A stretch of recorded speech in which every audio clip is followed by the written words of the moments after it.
Hello everyone. इस video में हम मुहावरे और लोकोक्तियाँ के बारे में जानेंगे। हम भाषा का आम इस्तेमाल करते हुए बहुत से मुहावरे और लोकोक्तियाँ बोलते हैं। तो चलिए जानते हैं कि मुहावरे और लोकोक्तियाँ क्या होते हैं। मुहावरे अपने साधारण अर्थ को छोड़कर विशेष अर्थ को व्यक्त करने वाले वाक्यांश को मुहावरा कहते हैं।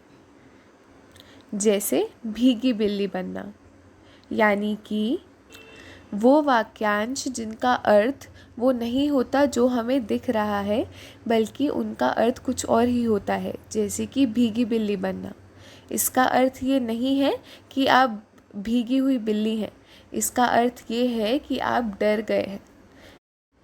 मुहावरा पूर्ण वाक्य नहीं होता है, इसलिए इसका स्वतंत्र रूप से प्रयोग नहीं किया जा सकता। मुहावरों का प्रयोग किसी वाक्य में ही हो सकता है। लोकोक्तियाँ साधारणतः लोक में प्रचलित उक्तियों को लोकोक्तियाँ कहा जाता है। इसका अर्थ है कि आम तौर पर जो बहुत पहले से लोगों की कही बातें या वचन जो बहुत प्रचलित हैं, उन्हें लोकोक्तियाँ कहा जाता है। लोकोक्तियों को कहावतों के नाम से भी जाना जाता है। जैसे अपने पाँव पर आप कुल्हाड़ी मारना। लोकोक्तियाँ स्वतंत्र वाक्य होती हैं जिनमें एक पूरा भाव छिपा होता है, इसलिए लोकोक्तियाँ का अकेले भी इस्तेमाल किया जा सकता है। मुहावरे एवं लोकोक्तियों का प्रयोग भाषा की सुंदर रचना हेतु आवश्यक माना जाता है। चलिए अब कुछ मुहावरों और लोकोक्तियों के बारे में जान लेते हैं। ईंट से ईंट बजाना, इसका अर्थ है पूरी तरह से नष्ट करना। राम चाहता था कि वह अपने शत्रु के घर की ईंट से ईंट बजा दे।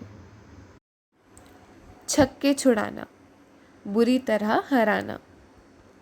भारतीय खिलाड़ियों ने विपक्षी टीम के छक्के छुड़ा दिए।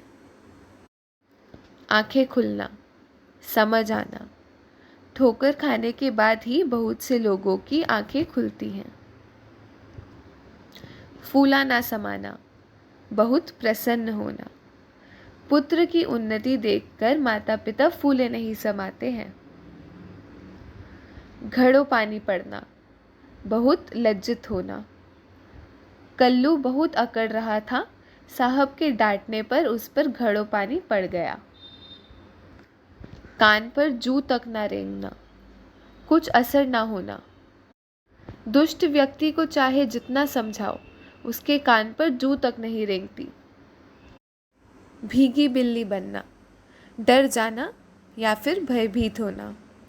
पुलिस की आहट पाते ही चोर भीगी बिल्ली बन जाते हैं।